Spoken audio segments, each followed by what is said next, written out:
Shalom Bapak Ibu Saudara yang dikasih Tuhan. Sebelum kita akan lebih jauh menerangkan sabda kebenaran firman Tuhan, saya akan ajak Bapak Ibu menyanyikan sebuah lagu untuk bersama-sama nantinya memberikan kekuatan kepada kita untuk kita dapat bersungguh-sungguh mendengarkan firman Tuhan. Lagu yang saya akan ajak kita nyanyikan bersama-sama pada bagian bait itu bercerita dan suatu keyakinan bahwa dalam segala yang terjadi dalam hidup kita itu ada rancangan Tuhan yang terbaik. Dan di refrennya adalah sebuah permohonan doa untuk Tuhan menyentuh hati kita. Tuhan mengubah hati kita menjadi hati yang baru, hati yang baik, hati yang bisa mengasihi sesama, hati yang mengasihi Tuhan, ya. Puji Tuhan. Mari kita akan bersama nyanyikan lagu ini. Bapa, sentuh hatiku. Betapa aku mencintai segala yang telah terjadi. Tak pernah sendiri jalani hidup ini, selalu menyertai. Betapa aku menyadari di dalam hidupku ini Kau selalu memberi rancangan terbaik oleh karena kasih.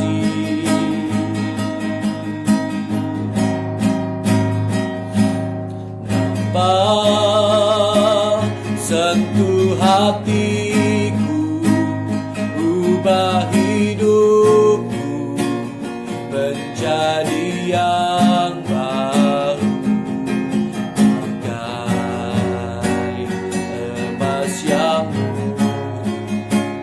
Kau membentuk bejana hatiku. Bapa, ajarku mengerti sebuah kasih yang selalu memberi, bagai air mengalir yang tiada pernah berhenti.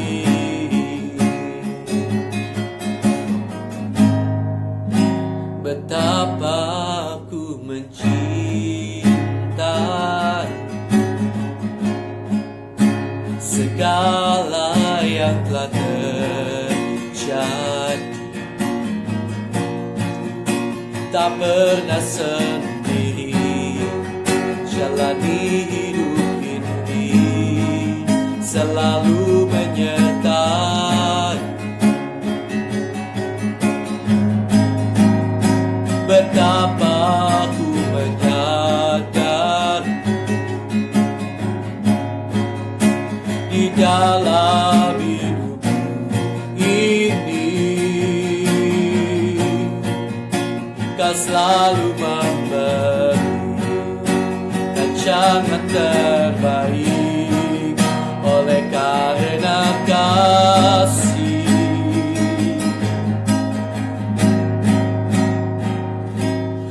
Bapa,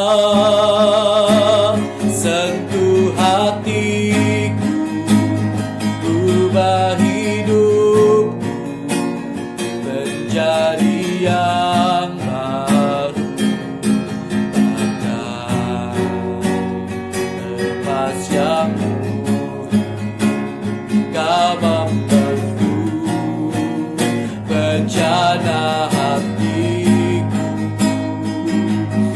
Bapa, ajarku mengerti sebuah kasih yang selalu memberi, bagai air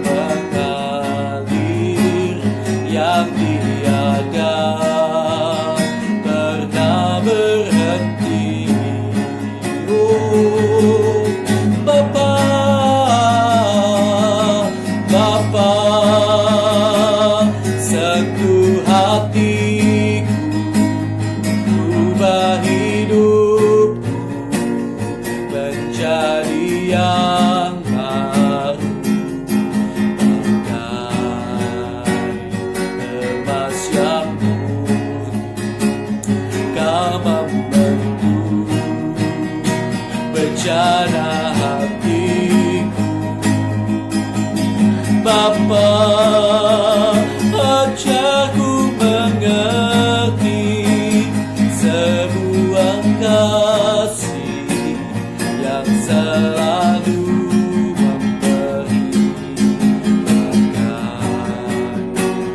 Air mengalir yang tiada pernah berhenti.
Terima kasih Tuhan. Benar Tuhan, seperti doa ini. Kami mau belajar terus percaya bahwa segala apa yang terjadi dalam hidup kami, sepahit, seberat apapun, itu karena Tuhan punya rancangan yang baik dan mulia dalam hidup kami. Sebab itu tolong kami Tuhan untuk terus berharap bersandar kepada Tuhan. Ubahlah hati kami Tuhan, agar hati kami mampu bagaikan emas yang teruji. Bahkan kami mampu memiliki kasih terus kepada Tuhan, kasih terhadap sesama kami, sekalipun mungkin keadaan kami sendiri pun dalam keadaan yang susah dan berat. Biarlah kasih yang mengalir itu tidak berhenti dari hati kami. Thank you Jesus, thank you Jesus. Terima kasih Tuhan. Kami sekarang bersama-sama sebentar akan menyambut sabda kebenaran firman Tuhan. Kiranya Tuhan menolong kami, kiranya Tuhan menyertai kami, kiranya Tuhan mengurapi kami dengan kuat kuasa Roh Kudus, sehingga benar-benar kami mampu untuk mendengar, mengerti, dan bahkan melakukan firman-Mu dalam kehidupan kami Tuhan. Terima kasih Tuhan, kami mengucap syukur kepada-Mu. Dalam nama Tuhan Yesus Kristus, haleluya, amin. Puji Tuhan. Haleluya, Bapak Ibu saudara kasih Tuhan, sebuah pujian yang indah ya. Semoga menjadi kekuatan bagi kita semuanya.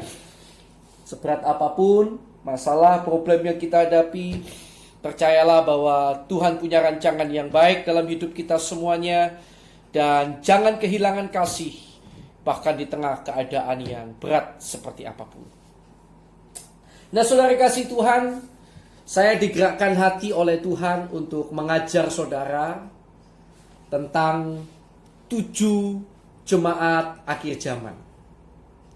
Karena menurut saya 7 jemaat akhir zaman yang tertulis di dalam kitab Wahyu pasal yang kedua sampai pasal yang ketiga adalah gambaran jemaat-jemaat.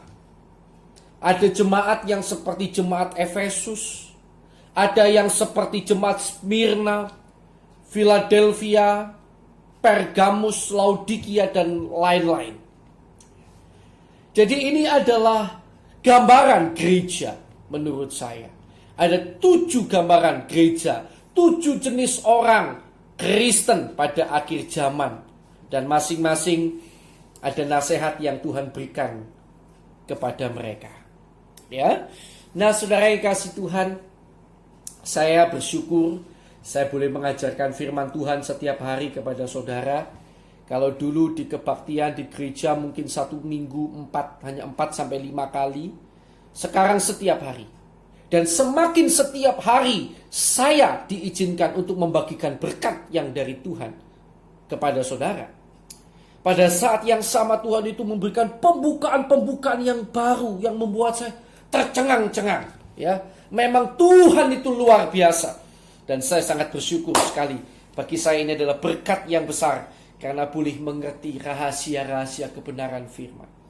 Izinkan saya untuk mengajarkan kepada saudara apa yang Tuhan taruh dalam hati saya, apa yang Tuhan bukakan untuk saya, dan saya akan bagikan kepada saudara. Kita akan lihat hari ini, ya, dari 7 jemaat akhir zaman, kita akan lihat lebih dulu yang pertama, jemaat Efesus. Jemaat Efesus, ya. Di dalam Wahyu pasal 2 ayat yang pertama mulai sampai ayat yang ke-7. Ya. Firman Tuhan kepada jemaat di Efesus. Sudah? Saya akan bacakan bagi saudara. Wahyu pasal 2 ayat yang pertama mulai. Tuliskanlah kepada malaikat jemaat di Efesus. Inilah firman dari Dia yang memegang ke7 bintang itu di tangan kanannya dan berjalan di antara ke7 kaki dian emas itu. Aku tahu segala pekerjaanmu, baik jerih payahmu maupun ketekunanmu. Aku tahu bahwa engkau tidak dapat sabar terhadap orang-orang jahat, bahwa engkau telah mencobai mereka yang menyebut dirinya rasul, tetapi yang sebenarnya tidak demikian, bahwa engkau telah mendapati mereka pendusta. Dan engkau tetap sabar dan menderita oleh karena namaku, dan engkau tidak mengenal lelah. Nah ya, jadi jemaat ini luar biasa sebetulnya. Jemaat yang sangat kritis, sehingga kalau kita lihat pada ayat yang kedua, mereka adalah jemaat-jemaat yang tidak bisa ditipu oleh pengajar-pengajar yang palsu, rasul-rasul palsu. Mereka bisa bedakan dengan baik. Bahkan mereka tetap sabar menderita karena nama Tuhan, dan mereka tidak mengenal lelah. Puji Tuhan, untuk Tuhan tentunya ya. Nah, tapi ada teguran Tuhan bagi jemaat orang-orang yang seperti ini. Tipe jemaat Efesus ini adalah tipe jemaat yang tentu saja tergolong jemaat yang sangat mengerti firman.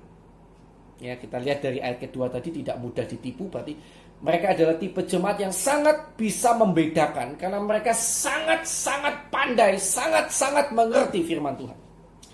Dan mereka adalah jemaat yang juga rela menderita bagi Tuhan. Mereka adalah jemaat yang juga tidak mengenal lelah bekerja bagi Tuhan. Berarti mereka sudah masuk di dalam pelayanan, mereka sudah masuk dalam pekerjaan Tuhan. Ini adalah golongan orang, jemaat di akhir zaman, orang-orang Kristen yang sudah dewasa rohani, orang-orang Kristen yang sangat mengerti firman. Tetapi terhadap orang-orang seperti ini, Tuhan memberikan peringatan. Ya, tentu tidak semua orang dewasa rohani seperti ini. Tetapi ada orang yang dewasa rohani, mungkin seperti jemaat di Efesus. Firman ini untuk saudara. Ya, peringatannya apa? Namun demikian aku mencela engkau, karena engkau telah meninggalkan kasihmu yang semula. Ini celaannya. Satu ini saja. Tetapi ternyata menurut Tuhan fatal. Ayat yang kelima. Sebab itu ingatlah betapa dalamnya engkau telah jatuh. Ya.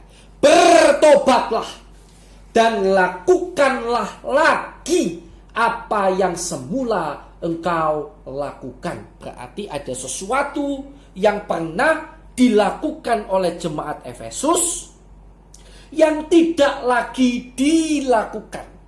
Lagi ada sesuatu yang semula dilakukan oleh jemaat di Efesus yang kemudian tidak lagi mereka lakukan.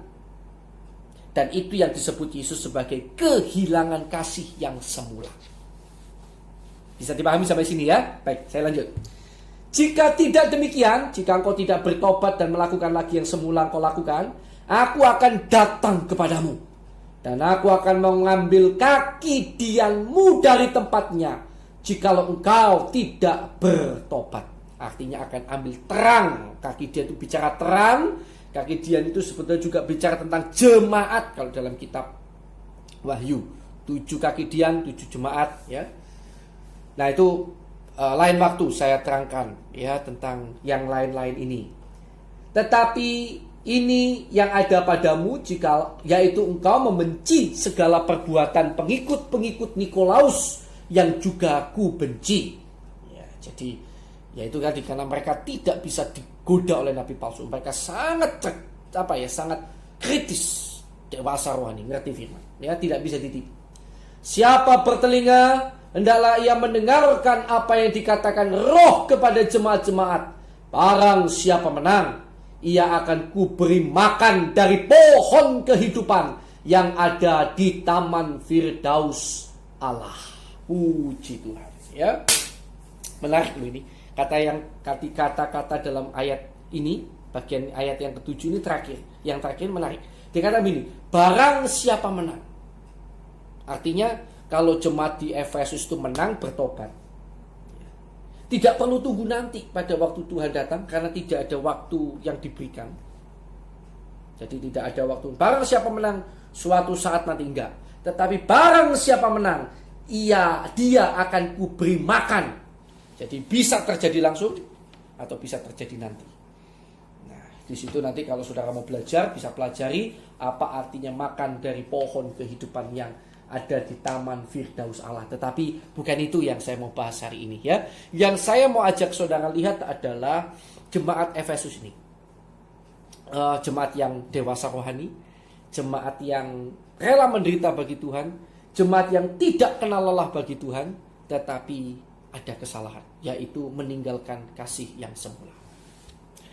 Nah, Bapak Ibu Saudara yang dikasihi Tuhan, selama ini kita banyak pendeta, termasuk saya dulu mungkin, berusaha menafsirkan kasih yang semula yang ditinggalkan oleh jemaat Efesus itu secara asumsi. Asumsi dalam artian berdasarkan pemikiran, ya, karena tidak ada data-data valid yang waktu itu saya temukan maupun banyak para pengkhotbah temukan tentang apa yang dimaksud kasih semula yang ditinggalkan oleh jemaat di Efesus. Jadi kita berasumsi ini adalah kasih yang mula-mula yang pada waktu orang pertama kali ikut Yesus sungguh-sungguh luar biasa mencari Tuhan terus, begitu ya. Kita asumsikan seperti itu. Tetapi bila kita melihat kalau asumsinya kasih yang semula itu adalah pada waktu cari Tuhan terus, datang kepada Tuhan terus, kita lihat bahwa jemaat di Korintus ini, di Efesus ini rela menderita bagi nama Tuhan itu, gitu ya. Dan mereka juga tidak mengenal lelah bekerja bagi Tuhan. Jadi kalau dibilang kasih yang semula, mungkin kobaran kasih yang semula tidak ada, mereka dikatakan tidak kenal lelah, gitu. Jadi sebetulnya ada sesuatu yang kurang pas rasanya begitu. Dan sampai hari ini saya berpandangan kasih yang semula secara asumsi. Saya tidak mengerti. Saya belum dibukakan oleh Tuhan sampai hari ini. Ya, itulah luar biasanya Tuhan, dan saya senang karena itu membagikan kepada saudara saya, bagi Tuhan kasih. Haleluya, saya senang, ya. Saya bersyukur sekali. Saya sangat bersyukur. Sampai hari ini baru saya paham. Pada waktu saya merenung, saya berdoa, tiba-tiba Tuhan bilang begini. Jemaat ini adalah jemaat Efesus. Buka kitab Efesus, surat Efesus. Kira-kira begitu, ya. Karena di dalam hati saya Roh Kudus bilang begitu. Wah, saya langsung buka itu surat Efesus. Saya langsung pelajari surat Efesus dari Efesus pasal pertama sampai 6. Saya pelajari seperti apa jemaat di Efesus. Kemudian setelah mempelajari itu, saya diberikan hikmat lagi untuk cari tahu kapan surat Efesus ditulis dan kapan kitab Wahyu ditulis. Saya ketemu Efesus ditulis kurang lebih 58 Masehi. Wahyu 90 sampai 100 Masehi. Jadi antara selang surat Efesus dengan Wahyu itu ada kurang lebih jarak 30 sampai 40 tahun. Ada kurang lebih jarak. Ya. antara kitab Efesus dan kitab Wahyu. Nah, jadi orang-orang Efesus, jemaat di Efesus pada surat Efesus ini bisa dikatakan inilah jemaat yang mula-mula itu kira-kira seperti ini. Yang semula itu seperti ini. Kemudian di kitab Wahyu jadi seperti ini, kira-kira begitu. Jadi di kitab orang Efesus itu semula seperti ini nih. Di kitab Efesus kita lihat, bisa lihat nantinya. Dan kemudian pada 30 tahun, 40 tahun kemudian jadi seperti ini. Ada perbedaan. Nah, maka kemudian kita akan baca di dalam kitab Efesus, coba kita teliti sedikit. Bagaimana sih wajah jemaat Efesus semula itu kira-kira seperti apa pada waktu Paulus tulis kitab surat Efesus. Jadi kita coba lihat bersama sekarang saudara ya. Mula-mula pada saat itu seperti apa? Nah ya, puji Tuhan. Kita coba lihat di dalam Efesus pasal yang pertama. Efesus pasal yang pertama, Bapak Ibu Saudara yang dikasihi Tuhan, saya akan ajak kita lihat dalam ayat 15 sampai ayat 16. Efesus pasal pertama ayat 15 sampai 16. Ini adalah pujian Rasul Paulus yang juga sekaligus menunjukkan kepada kita tentang bagaimana jemaat di Efesus pada waktu itu. Kita lihat ya bersama-sama ya. Efesus pasal 1 ayat 15 sampai 16. Kita lihat kata-kata Paulus. Karena itu, setelah aku, yaitu Paulus, mendengar tentang imanmu, yaitu iman jemaat Efesus. Gitu ya. Saya ulang ya. Jadi, karena itu setelah aku Paulus mendengar tentang imanmu jemaat Efesus dalam Tuhan Yesus, dan tentang kasihmu, kasih jemaat Efesus terhadap semua orang kudus. Nah, perhatikan ya, jadi pujian jelas ya. Aku pun tidak berhenti mengucap syukur karena kamu, dan aku selalu mengingat kamu dalam doaku. Jadi bagaimana jemaat Efesus semula? Tergambar dari kata-kata Rasul Paulus bahwa jemaat Efesus dipuji oleh Rasul Paulus. Kenapa? Karena terdengar kabar tentang iman dalam Kristus Yesus dan tentang kasihnya kepada semua orang kudus. Ya, kasih kepada sesama dan iman kepada Tuhan Yesus yang sangat kuat. Itulah pertama kali yang ada di jemaat Efesus. Puji Tuhan ya. Dan saudara, jemaat ini luar biasa memang. Mereka sangat punya iman dan mengasihi Tuhan. Dan memang kalau kita lihat dalam surat Efesus, seolah-olah itu ada peringatan dari Paulus supaya jangan sampai nantinya jemaat Efesus yang baik ini merasa bahwa mereka bisa baik terhadap orang-orang kudus, punya kasih terhadap orang-orang kudus, punya iman kepada Yesus. Itu seolah-olah karena kerja mereka sendiri. Dan seolah-olah jadi Rasul Paulus memperingatkan jangan sampai suatu saat jemaat Efesus terjatuh dalam pemikiran bahwa itu karena mereka. Maka itu kalau kita lihat dalam Efesus 2 ayat 8-10, Rasul Paulus menambahkan nasihat ini kepada jemaat di Efesus. Efesus 2 ayat 8-10. Ya. Sebab karena kasih karunia kamu diselamatkan oleh iman, itu bukan hasil usahamu, tetapi pemberian Allah. Itu bukan hasil pekerjaanmu. Jangan ada orang yang memegahkan diri. Karena kita ini buatan Allah, diciptakan dalam Kristus Yesus untuk melakukan pekerjaan baik, berbuat kasih pada sesama, pekerjaan baik yang dipersiapkan Allah sebelumnya. Ia mau supaya kita hidup di dalamnya. Dan nanti silakan saudara baca, ada seolah-olah peringatan supaya nanti jangan sampai jatuh di dalam kesombongan seolah-olah ini terjadi karena dirimu sendiri. Tetapi ingat bahwa ini semuanya sampai kapanpun kamu harus ingat, ini karena imanmu kamu selamat. Dan kalaupun kamu bisa berbuat baik, itu karena Kristus Yesus yang membuat kamu menjadi ciptaan baru. sehingga kamu bisa berbuat baik, mengasihi sesama dan lain sebagainya. Ya. Dan kita lihat juga di dalam Efesus pasal 4 ayat 13 sampai 14. Ya, Efesus pasal 4 ayat 13 sampai 14.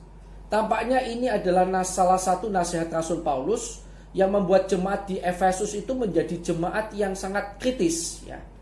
Memang Paulus menasihatkan dan itu bagus sekali, ya. Dan nasihat yang ini mereka lakukan. Nah, gitu. Jadi yang ini mereka lakukan, gitu ya. Tetapi ternyata justru yang mula-mula mereka tinggalkan. Apa yang mula-mula? Sebetulnya yang tadi, iman dalam Kristus Yesus dan kasih terhadap semua orang kudus. Nantinya pada waktu 30-40 tahun kemudian, ya. Ya, coba kita lihat Efesus 4 ayat 13 sampai 14, ya. Sampai kita semua telah mencapai kesatuan iman dan pengetahuan yang benar tentang anak Allah, kedewasaan penuh dan tingkat pertumbuhan yang sesuai dengan kepenuhan Kristus, sehingga kita bukan lagi anak-anak yang diombang-ambingkan oleh rupa-rupa angin pengajaran, oleh permainan palsu manusia dalam kelicikan mereka yang menyesatkan. Ya, puji Tuhan. Jadi tampaknya nasihat ini diikuti oleh mereka, tetapi puji Tuhan, Tuhan bukakan kepada saya apa yang semula yang dilakukan oleh jemaat Efesus. Yang dipuji artinya sejak semula ada dalam jemaat Efesus, maka itu Rasul Paulus puji. Ya. Iman kepada Yesus Kristus dan kasih terhadap orang-orang kudus, itu yang hilang.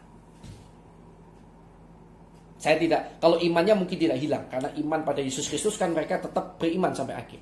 Jadi yang hilang terutama kalau kita lihat bicara kasih yang semula, tampaknya kasih yang semula yang dimaksud adalah kasih terhadap orang-orang kudus.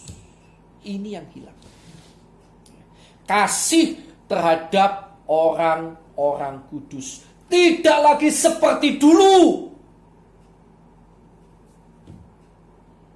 Maka itu ini suatu peringatan yang Tuhan berikan.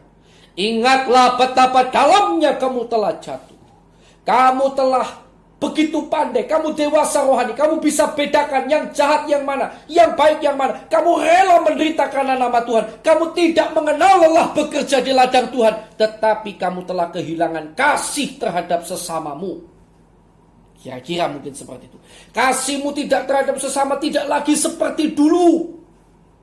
Bertobatlah hai jemaat di Efesus. Jika tidak demikian, aku akan mengambil kaki dianmu dari tempatnya. Luar biasa, bukan? Saya pun kaget pada waktu saya mendapatkan pembukaan ini. Waktu saya membaca, ya saya tidak tahu benar gak itu menurut saya adalah suara Roh Kudus, ya. Dan saya kemudian meneliti dan saya menemukan hal yang semacam itu dan membuat saya sangat terpukau. Wah, berarti ini menjawab. Yang hilang dari jemaat di Efesus adalah kasih terhadap sesama, orang-orang kudus. Bapak Ibu, semakin pandai kita, semakin kita itu dewasa rohani, kita itu semakin berhati-hati. Pada satu sisi yang sama kita harus berhati-hati kehilangan kasih. Ya. Karena orang yang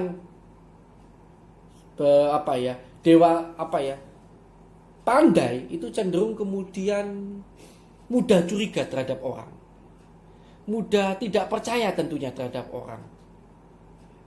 Kalau pada satu titik yang normal, wajar, tidak apa-apa, memang kita harus waspada, jangan sampai disesatkan. Tetapi beberapa orang saya lihat memang mengambilnya dalam titik yang sangat kritis sekali, sangat mendalam sekali, sampai-sampai dia kehilangan kasih terhadap sesama. Ya, dia lebih banyak curiga, terus hidupnya diisi kecurigaan, curiga dan curiga, sampai dia tidak dapat lagi mengasihi sesamanya. Saudara kasih Tuhan, saya tidak tahu apakah saudara mengalami hal ini, atau mungkin saudara hari ini masih melayani Tuhan dengan sungguh-sungguh. Saudara masih rela menderita bagi nama Tuhan, tetapi saudara sudah tidak lagi mengasihi sesama, sudah jarang berdoa bagi sesama, ya. Kasih terhadap sesama sudah mulai luntur. Walaupun beribadah kepada Tuhan tetap jalan. Ayat ini adalah peringatan untuk saudara dan saya. Jemaat di Efesus, jemaat yang dewasa rohani, tapi kehilangan kasih yang semula. Ternyata kita lihat kasih yang semula yang hilang apa? Kasih terhadap sesama. Kasih terhadap orang-orang kudus yang dulu begitu terkenal di mana-mana, sekarang telah redup. Ya. Bahkan mungkin pada waktu itu sudah mulai hilang, karena tidak disangkut pautkan lagi di kitab Wahyu tentang kasih terhadap sesamanya. Padahal sebelumnya dipuji oleh Rasul Paulus, tapi di kitab Wahyu pujian terhadap kasihnya terhadap sesama tidak ada lagi dipuji oleh Tuhan. Ya. 30-40 tahun kemudian mereka sudah tidak lagi melakukan kasih terhadap sesama. Lakukan lagi. Ya. Miliki kasih terhadap sesama. Dewasalah rohani, tetap itu bagus. Tapi jangan lupa kasih terhadap Tuhan, kasih terhadap sesama. Kalau saudara tidak bisa melakukan apapun bagi sesamamu sebagai wujud kasih, saya pernah bilang berulang kali, minimal saudara mendoakan dia dengan sungguh-sungguh kepada Tuhan. Saudara teringat dengan dia dalam setiap doamu. Itu bentuk kasih. Bukankah ketika saudara punya orang yang Anda kasihi tertimpa masalah, Anda teringat terus akan dia dalam doa saudara? Demikian juga saudara kalau ada kasih terhadap sesama. Uang tidak bisa bantu, pikiran tidak bisa bantu, tapi doamu bisa tetap kau berikan bagi mereka. Karena itu tadi saya ajak saudara di awal menyanyi lagu. Seberat apapun, intinya gitu ya. Tetap miliki kasih. Biarlah kasih Tuhan tetap terus mengalir dalam diri kita. Jangan sampai kita jatuh seperti jemaat di Efesus. Tuhan Yesus memberkati saudara. Kiranya renungan ini boleh memberkati saudara. Tuhan Yesus memberkati. Mari kita akan berdoa bersama-sama. Terima kasih Tuhan. Kami bersyukur karena Tuhan sudah memberitakan kebenaran firman bagi kami. Membukakan rahasia firman bagi kami. Dan mengingatkan kami Tuhan. Agar walaupun kami sudah dewasa rohani, kami tidak kenal lelah bekerja bagi Tuhan. Kami rela menderita bagi Tuhan. Ada satu perkara yang tidak boleh kami lupakan. Yaitu bahwa kami tetap harus memiliki kasih terhadap sesama. Kiranya Tuhan berikan kasih kami terhadap sesama bagaikan air mengalir yang tidak pernah berhenti. Terima kasih Tuhan buat hari ini. Kami mengucap syukur.